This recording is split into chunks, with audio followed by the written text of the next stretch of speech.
Hi, everybody, or nobody, because, I'm the only one here. This is going to be part one of my series on Star Wars collecting, particularly collecting Star Wars action figures. Joker 68 has been bugging me, and I mean that in the nicest way possible. He's been asking me to make one of these videos going over some of my action figures and other toys that I have. So I'm going to do that. I have a large number, so we're going to kind of break it up into two pieces. So I'm going to start today mostly with figures that have well-known variants. So hopefully it'll be something that everyone can enjoy or has at least heard of some of the figures and some of the variants that I'm going to show. So yeah, I guess I will get started. Um, so the first figure that I'm going to show is a double telescoping lightsaber Luke Skywalker. So I'll show it again. uh, when Kenner first made the figures in 77, 78, they had decided that the figures Obi-Wan, Luke, and Darth Vader had double telescoping lightsabers. So they went out once, and then there was another smaller filament that went out a second time. So hence the double telescoping. So a lot of people think that they have double telescoping ones because they're familiar with theirs telescoping. But if you can see if it'll, so this is actually much longer um, filament, the skinny filament, than what you would see in the regular one. And I don't have one easily accessible, or I would show it. They're all in cases and things. So anyway, so they, hey Matilda, how you doing? So what they Kenner decided to do after the initial production run was to just do the single telescoping one. There are a couple of reasons for it. You can kind of tell the tip of the long filament for mine is a little loose. Um, they were really easily broken, and excuse me, as well as it was just cheaper to make them. So that means that the three figures with the double telescoping lightsabers are actually quite rare. Um, with that said, the Luke is by far the least rare and the least expensive. And the reason for that is because Luke was part of the early bird special, the first four figures that were released. So pretty much all of those were double telescoping. Darth Vader, Obi-Wan, and Luke that were released later on the classic packages, the 12 back, those were much rarer, but there were already a lot of Lukes out there. So whereas a double telescoping Luke, oh, you can't hear? Let me see. Is that better? Huh. Interesting. I don't know. Is my mic not on?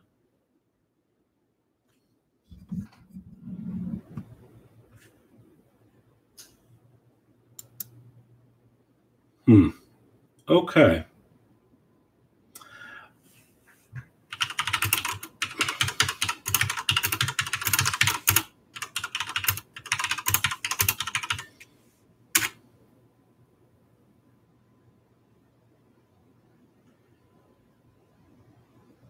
Oh, Matilda, is the problem on your end?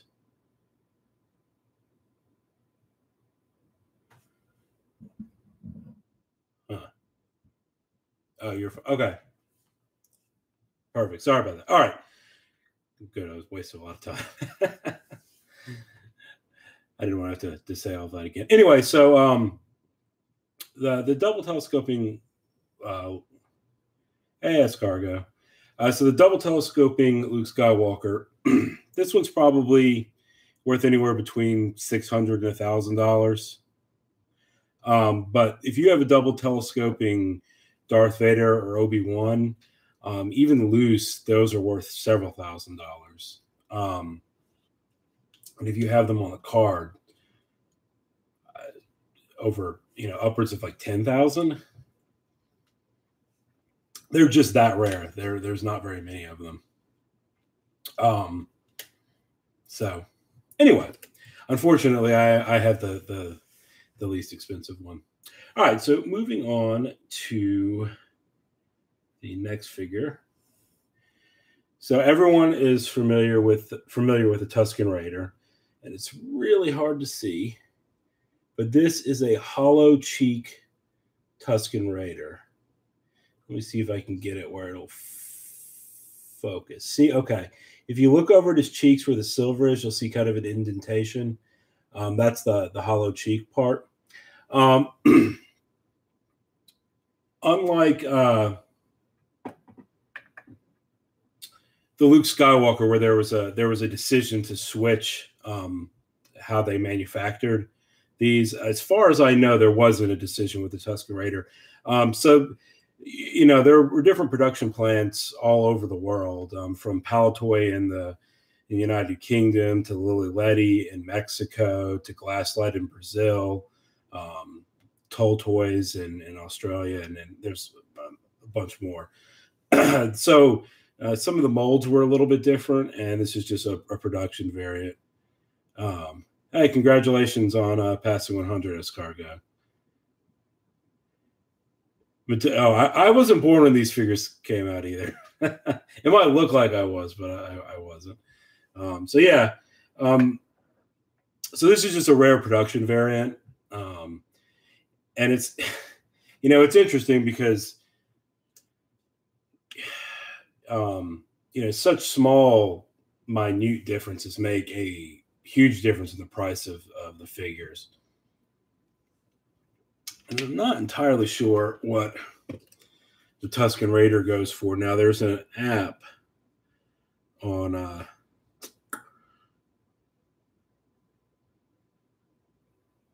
yes, these are 3 3/4. They're all the original runs. Let me see. Loose figure prices.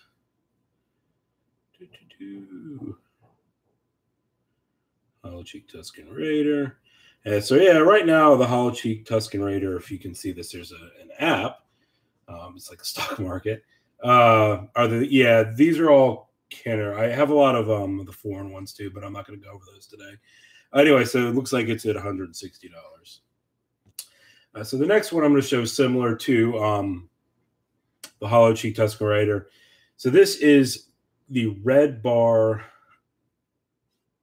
R5D4. And the red bar, where it's important, and I'm really terrible showing this, is if you see the smaller red bar right here. So on most of these droids, that red bar doesn't exist. And so it's just another, again, kind of stupid, but interesting variation. And let's see what this one. So a regular R5D4 goes for $10. According to this, if you have the red bar one, it is $100. And it's kind of hard to see. So, yeah. The next one people have probably heard. This is the blue Snaggletooth.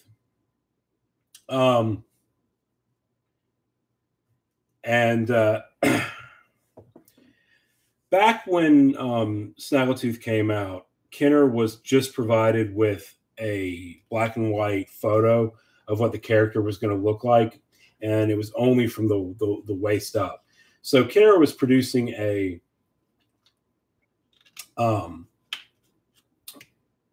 special Cantina bar set for Sears for just a particular production. So they couldn't tell what color and what he looked like from the waist down. So they decided to make him blue, and they decided to give him.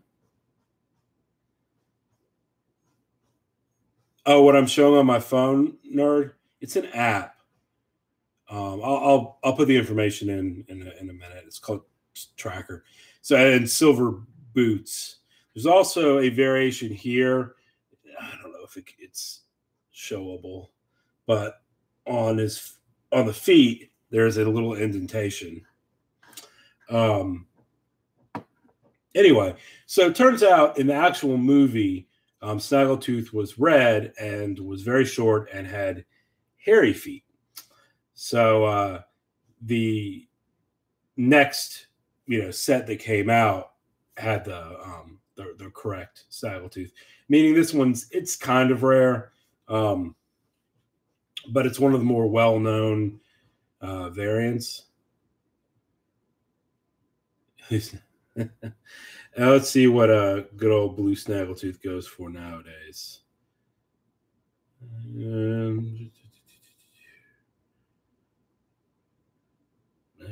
Can't find him. I don't know why. Oh.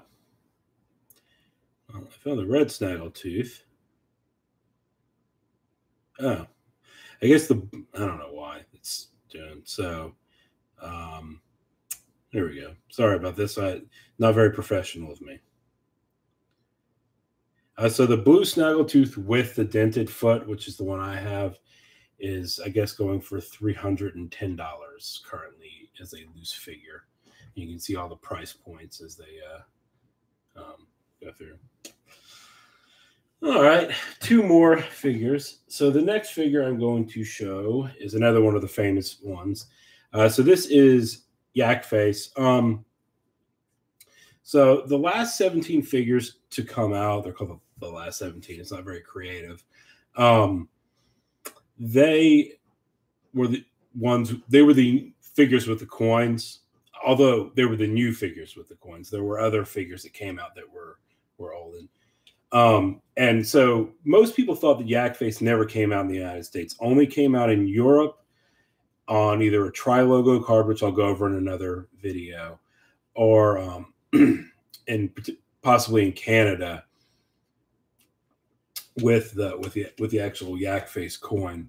But it does turn out that some of the KB toy stores in the Pacific Northwest apparently had the Wallet Rebellion, because it's super expensive.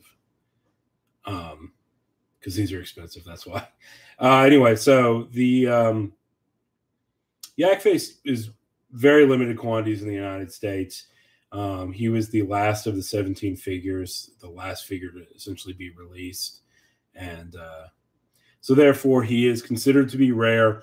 But like a lot of these, like the blue Snaggletooth, he's less rare than his value would suggest.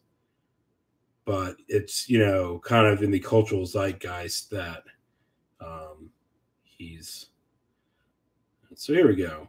So Yak Face, if you can see it, is currently going for $350. It has had a price drop of $175, which is 33% over the last, X amount of time. As you can see, there are a ton of price points all over the place for this one. Anyway, all right. So the last one that I'm going to go over today, and this is probably the most famous of the quote unquote rare ones. So when the Jawas came out as part of the first 12, they're obviously half the height of a normal figure, but they had the same price point. And so originally they came with a vinyl cape. But Kenner decided pretty quickly in production that the vinyl cape was just too cheap. and they wanted to try to make sure that people got their money's worth for a figure that was half the size of the other figures. So they put in a nicer cloth cape, which meant that the vinyl cape. When did you get yours? 5 years ago, 3 or 4 years ago, all after the fact. Going late to the party. I missed my story. Yeah, I missed mine too. I think I've said in the past, my family owned a toy store, and the store closed down like in '87 or '88. So when I was really young, but there were a lot of old Star Wars toys left over, but they were the ones that people didn't want, and so I didn't want them either, and so they got clearanced out. And now I wish they had that I had kept them, but I didn't. So there you go. Anyway, so the vinyl cape Jawa was really one of the first ones that people sought after and were willing to kind of pay extra for. It's also one of the most faked and reproed figures around, because essentially the cape for the Jawa is very similar to the cape for Obi-Wan, so people will cut it down, but it's pretty easy to tell because A, you can see the scissor marks, even if someone does a good job cutting it, and B, where the arms go through the cape, the holes for the Obi-Wan cape are bigger, and so it makes for a looser fit. So anyway, let's see what this one's going for now. Pulling out my trusty app,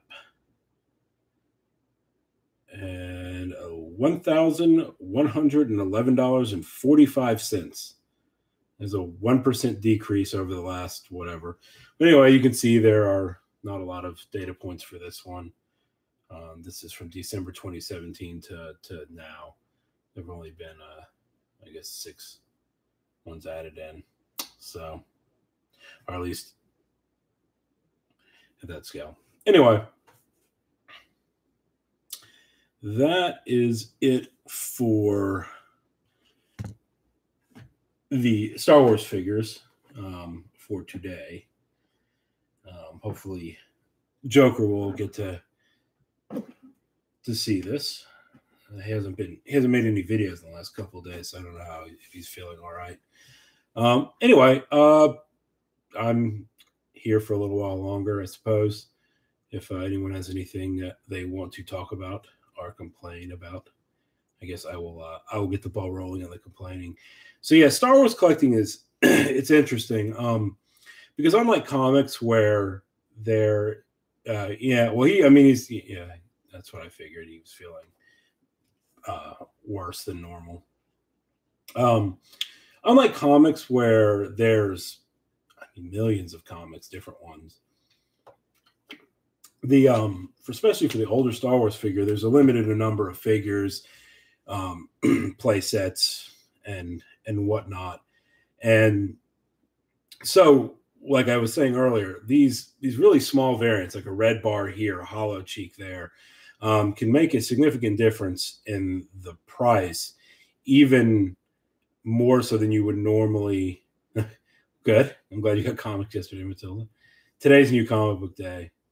I just haven't had time. I didn't know you were a DJ, Golden Car Comics. That's cool. Like a wedding DJ, or like a DJ that would go to like clubs and stuff, or maybe those are the same thing. I don't know. Anyway, so yeah, I mean, like the price difference for some of this stuff is crazy. Wow, for 30 years. Yeah, and I mean, I haven't even gotten into like some of the foreign backed, or the foreign versions of the Star Wars toys that I have that are in the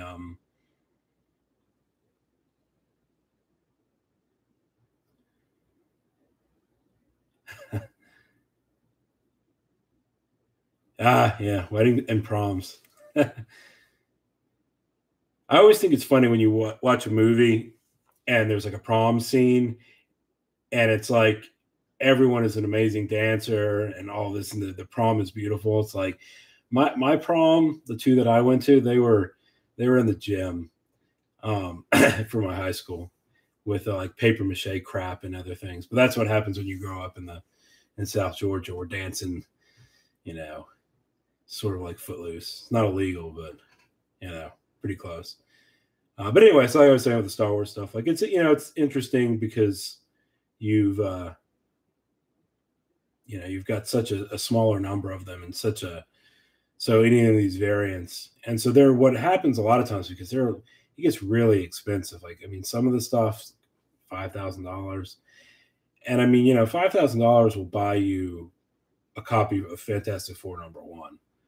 Not a great copy of it, but it'll buy you a copy of it, which to me is infinitely more important than buying some, Palatoy figure or, a really nice Palatoy again.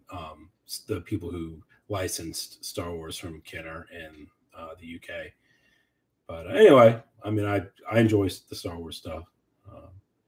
So there you go.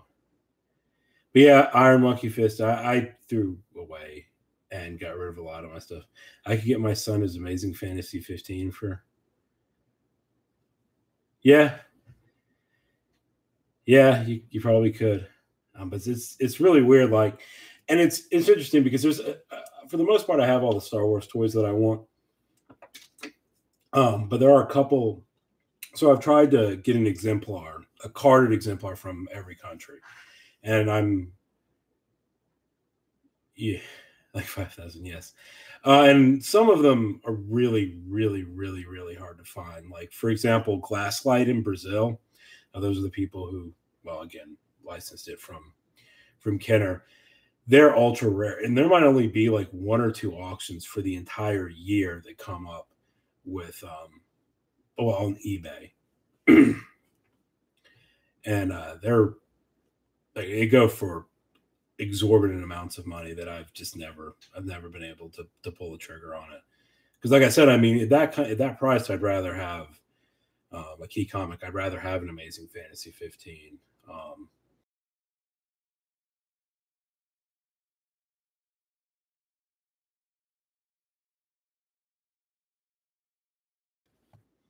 The prices that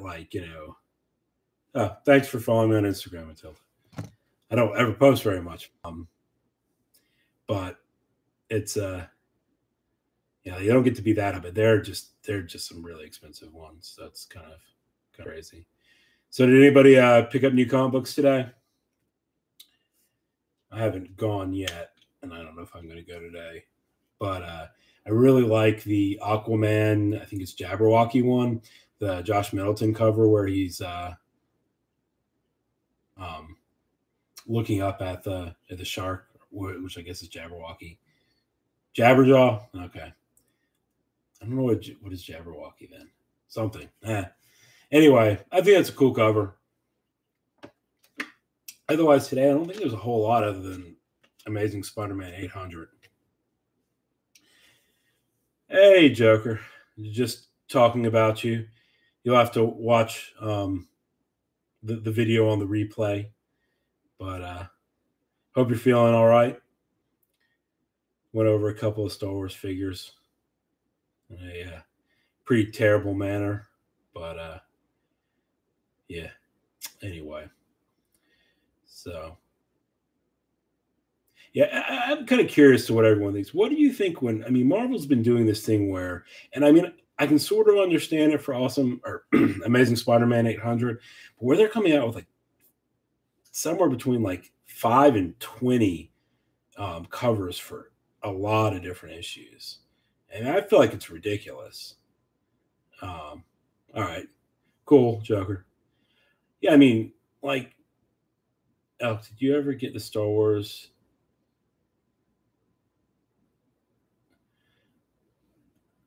I'm not actually sure what that is. Yeah, I'm not sure what that is, Iron Monkey Fist, to be completely honest with you.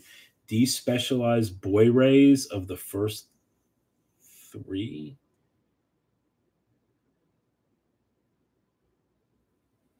Oh, Blu-rays. No, I don't have the despecialized Blu-rays. I don't know if they even ever came out. I have the DVDs. So when they first came out on DVD, it was the yeah, the variant market to crash. Me too. Yeah, when the DVDs first came out, they were the special editions, and then they re-released the DVDs, so you could only buy them in a pack of either a pack of six or two packs of three, so one through three, and then the original four through six. Um, but then they released them. Wow, that's cool. $60.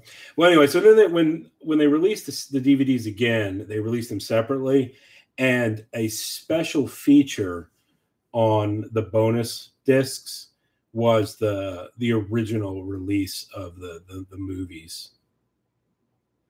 But and I have those. The only Blu-ray copy I have is the 2011 release. And unfortunately, it doesn't come with digital copies because I used to collect Blu-rays, kind of. I mean, not for value or anything. I just liked having movies, and finally, space is too much. So I've been slowly but surely like putting in the digital codes, and then selling off my Blu-rays and trading them into one of the shops that I get comics from also sells DVDs. So I don't get a lot for them, but it saves space and makes my wife less irritated at me. Yeah, I love variants because a lot of times I think the artwork is better. But I agree that yeah, I agree, Bubs. And I think that I mean here's the thing, because I don't know what the percentage is, but someone had said, and it's staggering, that the number of comics, the percentage that are bought and that are never read. So like they just get put in a bag and or slabbed. Oh, cool. I mean, I love digital codes. Blu-ray.com has a good site for, like, they call it trading, but I mean, I'm trading like usually like a couple bucks will get you the code for a thing. Yeah, I mean that's my thing. Like I love variants in general, but I do agree, Iron Monkey Fist 74, that they're just too many of them. I really like what DC is doing with having a cover A and cover B. I mean, it's not exactly mind boggling or that special, but I think they're really kind of kicking butt with it. It just, I mean, the Marvel thing, it kills me, and I love Marvel. I love their characters. In my hey Bueller, um, my favorite comics are Marvel comics, generally speaking, with the exception of Batman. And but man, it's just brutal. And like, I just found myself looking at all the Amazing Spider-Man 800 variants, and I just could not care less. Like, it just, I don't. I mean, I got the normal one pulled for me, and then I think I might have picked a store variant up somewhere and I've forgotten about it. Real Jedi don't wear glasses to use use the Force. Yeah, well, I'm not a real Jedi. Real Jedi aren't as fat as I am either, or I'm not real good Jedi. Anyway, so yeah, like I mean, it's just I don't know. I mean, Action Comics was the same way, but again, it was 1,000, so you sort of understand. It's like, man, all those variants, and most of them just sucked. It sucks so much. I mean, there are a couple of cool store variants, and let me tell you, I hate store variants. I really hate them. I show them because I buy them because I'm an idiot, but man, they're just garbage. Like the whole thing. I mean, the covers aren't garbage. Let me rephrase that. And I don't blame people for making money, but damn, it's like it's ridiculous now. I there was a time when I tried to kind of keep up. And again, as like I say, I mean I do buy store variants, but man, at $40 a pop, and then like sometimes like 55, 60 if you want the virgin and the trade dress. No thanks. And when they're guaranteeing 9.8s, that means the best copies that come in are not going out to the people who paid, for a raw copy, which doesn't mean that you won't get a 9.8, but the best copies are going and being sent into CGC.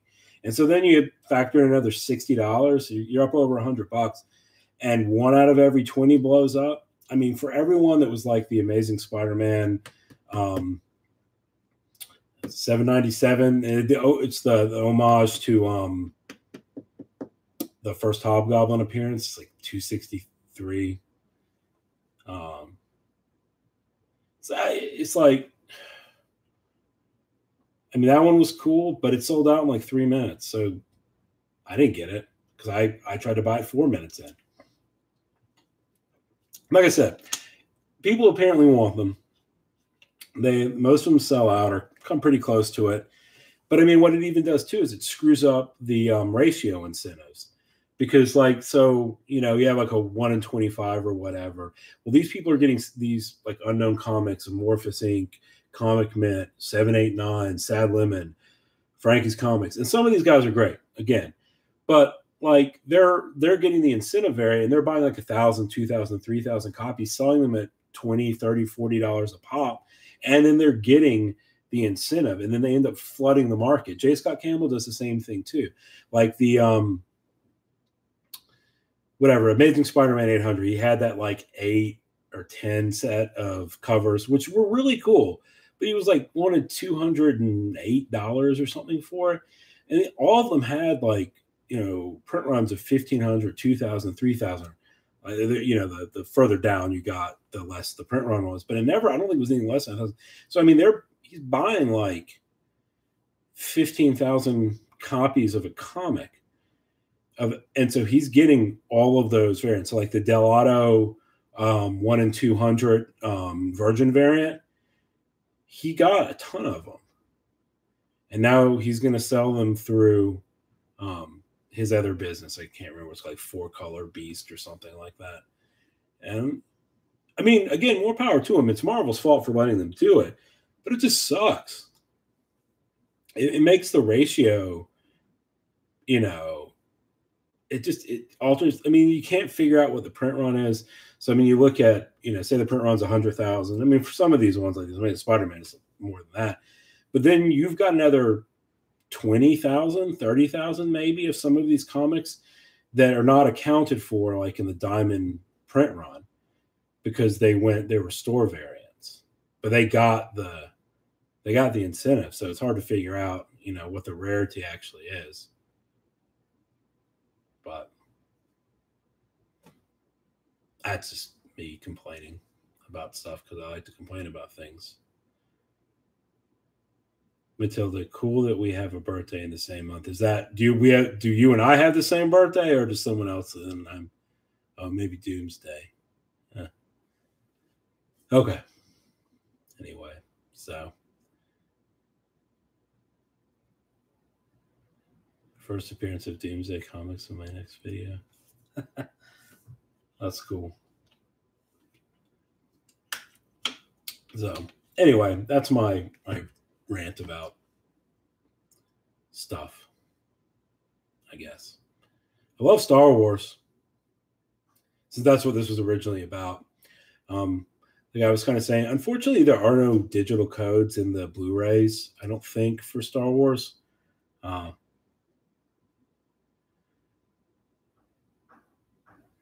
sounds cool, Joker. But you can go on iTunes or whatever and buy the first 6 movies for $80. That seems insane to me. Like $80 if you're going to get the Blu-ray set and the digital code seems like maybe reasonable.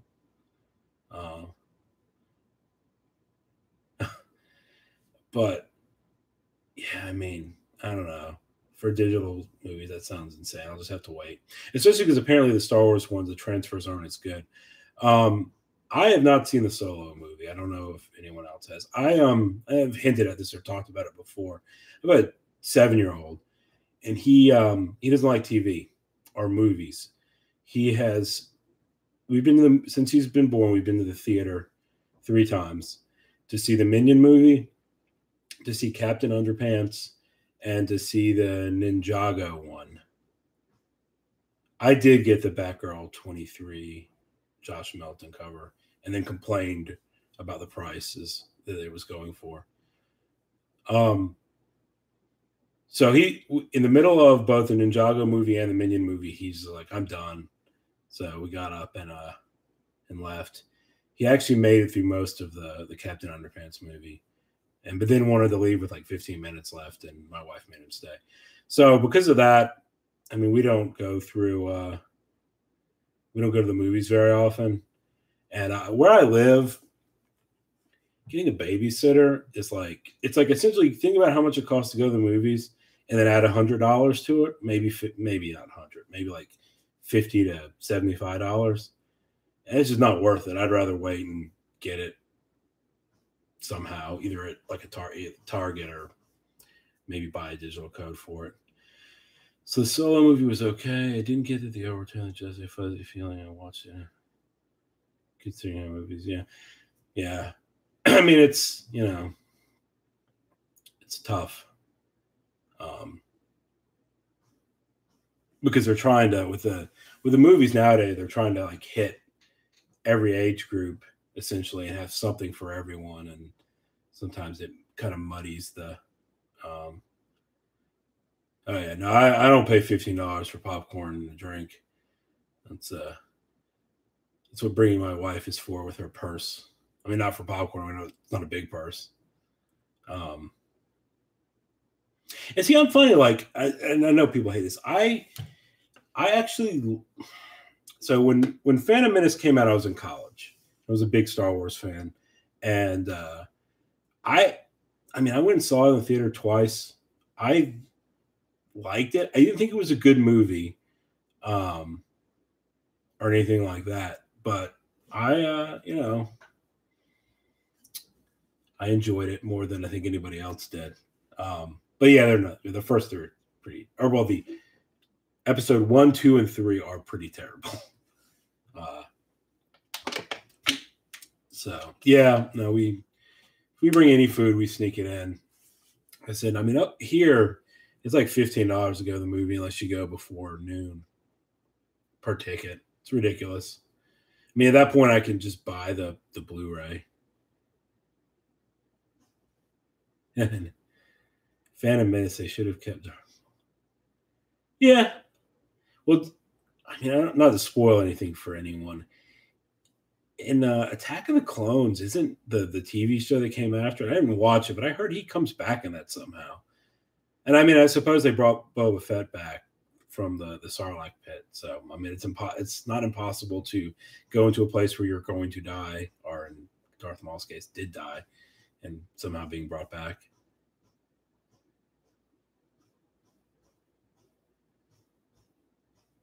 So anyway,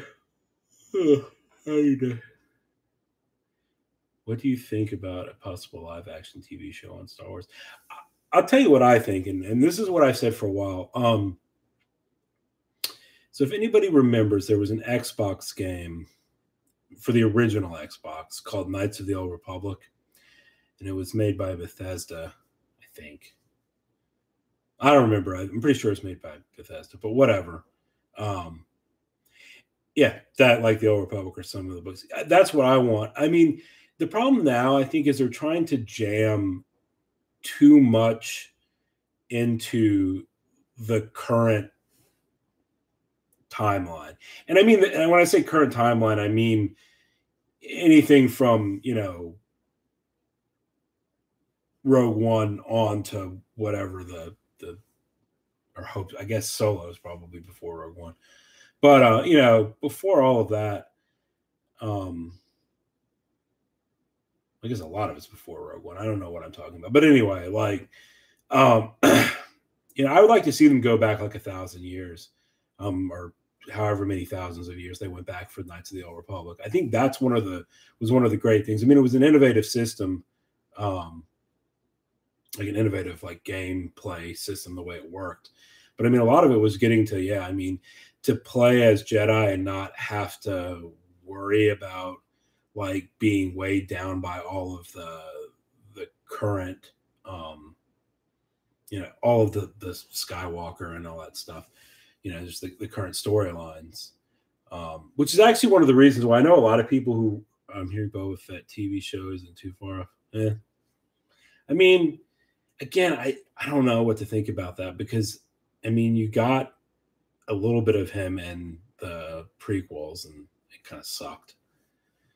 The only thing that will save Star Wars is a fresh start. Let the Skywalker. Yes, yeah. I mean, I agree 100%. I know a lot of people were upset because, and I don't blame them. If you read like 20 or 30 books and then you come to find out that you thought the expanded universe, turns out Disney just wiped it from the face of the earth.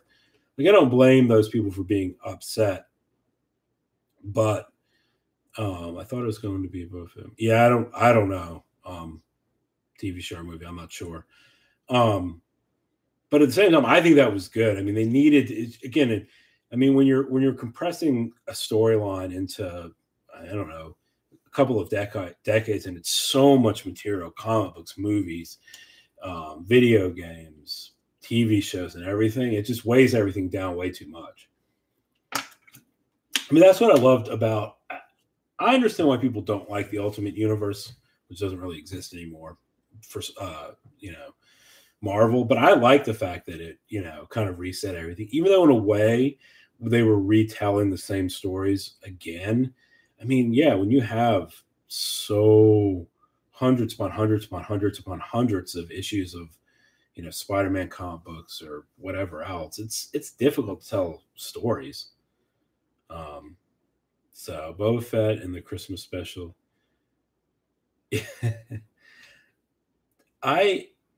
I've watched the beginning of the Christmas special, where they're hanging out at with Chewbacca's wife and son.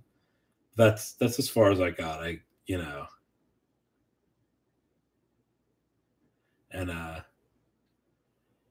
yeah, it's so terrible. I think the prequels take all the stakes out of the movie. We know the characters will not die or have any significant growth. Yeah, I mean, I and I think that's what makes Empire so good is that it did seem like at that point there was going to be. I remember it came out on TV. Yeah, I wasn't alive when it came out on TV. I mean, I was almost alive, I think, but it was a couple of more years. Yeah, like that's why, like I said, I like about Empires. Look at the Fast and the Furious. They have like 9 parts. Yeah, they sure do. They sure do have 9 parts of that movie.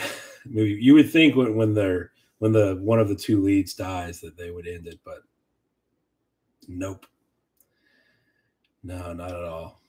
But I mean, again, it's like it's hard to fault these studios. I mean, it makes so much money, and I imagine like maybe the Fast and the Furious movies are kind of expensive. I know they're not. They can't be that bad, that costly to produce. Although I suppose the salaries of people like The Rock and Vin Diesel and whoever else is in the movies, I mean, that has to be pretty high. But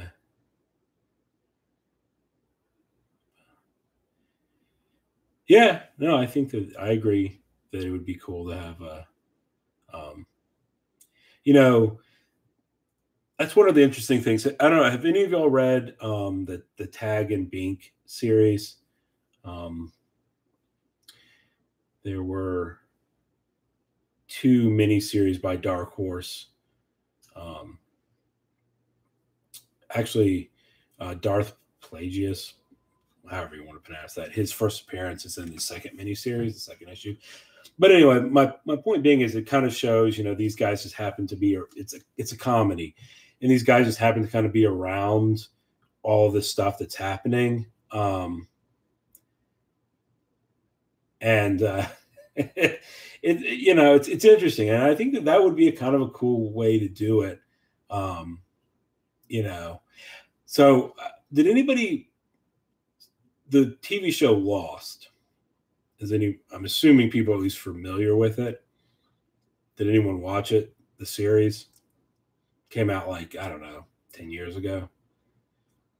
But they tried to do something like that in like season 3 or whatever, is they started exploring some of the other characters that were in the group.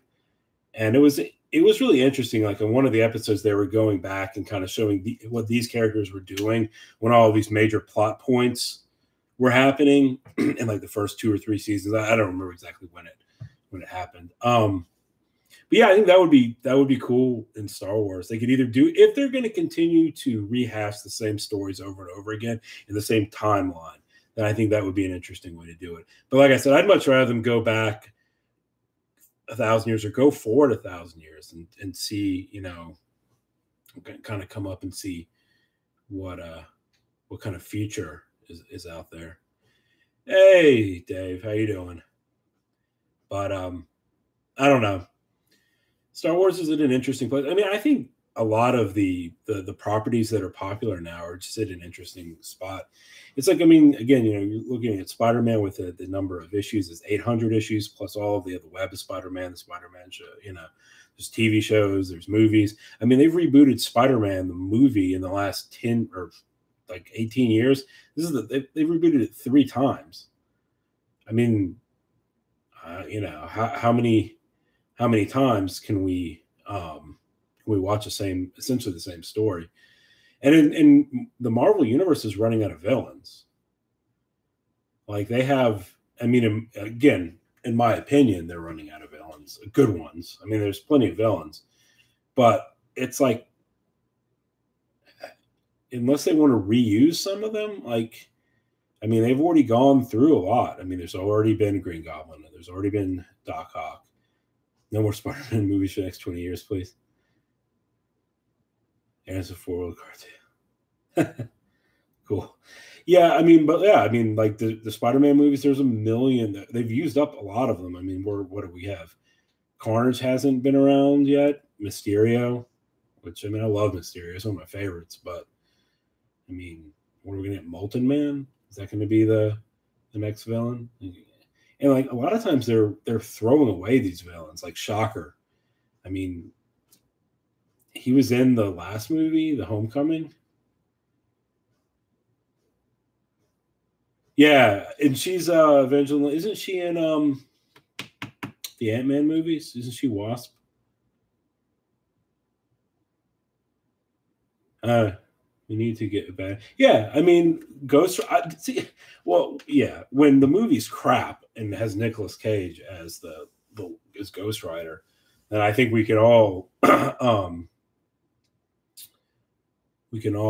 agree that redoing that one would be fine. But yeah, I mean, in 10 years, who are they going to fight? Paste Pot Pete? I mean, he was a big villain 50 years ago, 60 years ago. I don't know. I mean, Craven, yeah. That would be cool.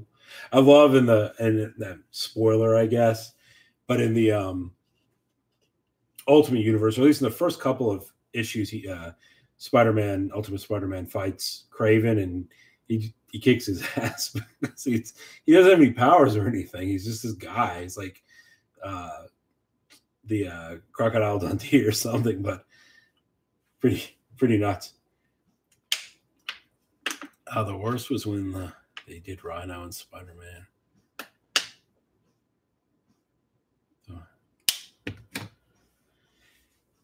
Yeah, I don't know. I mean, with that said, I get an argument with my father-in-law.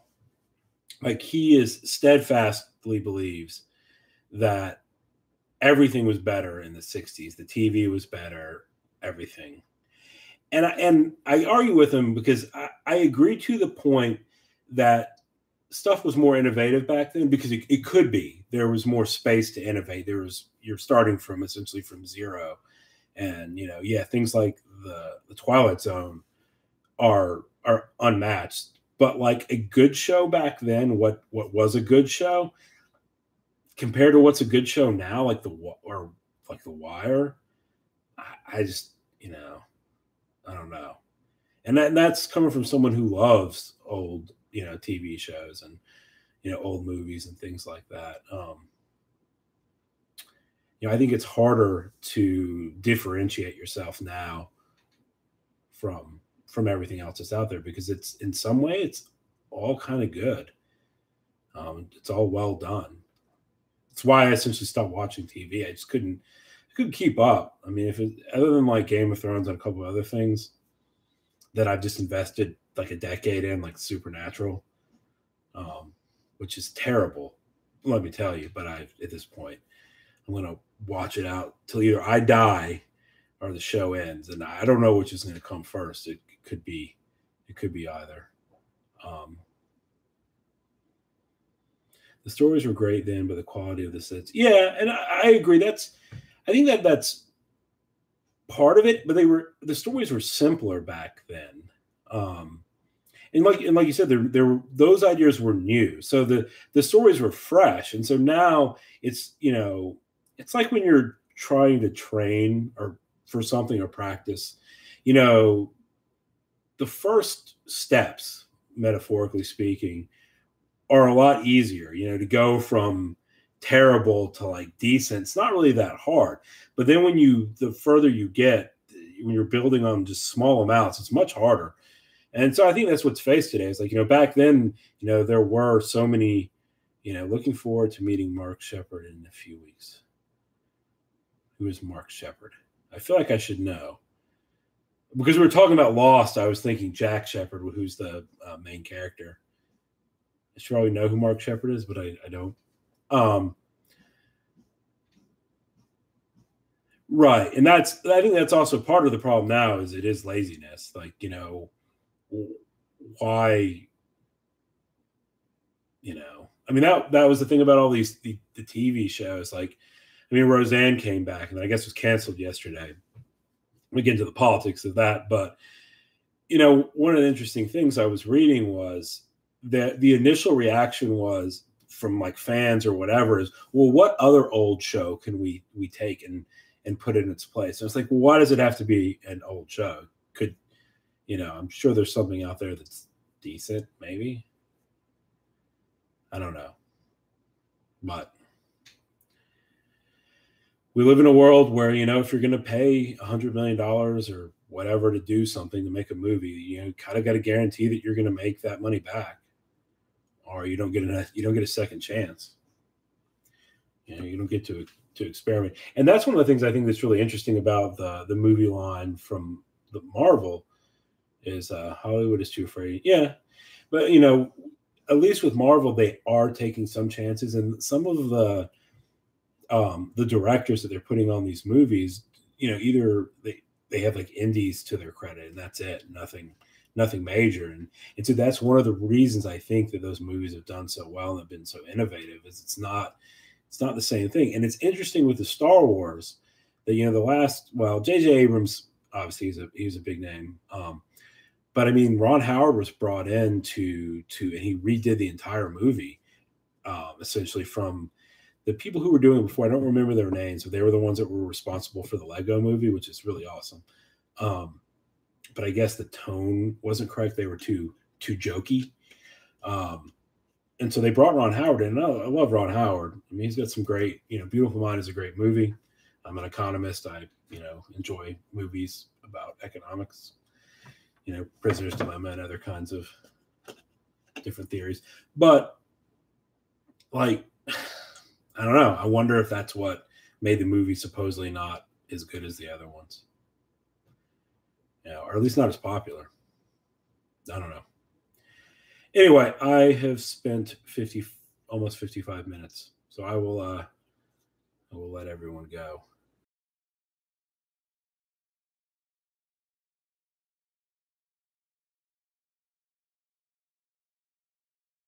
Thanks for watching.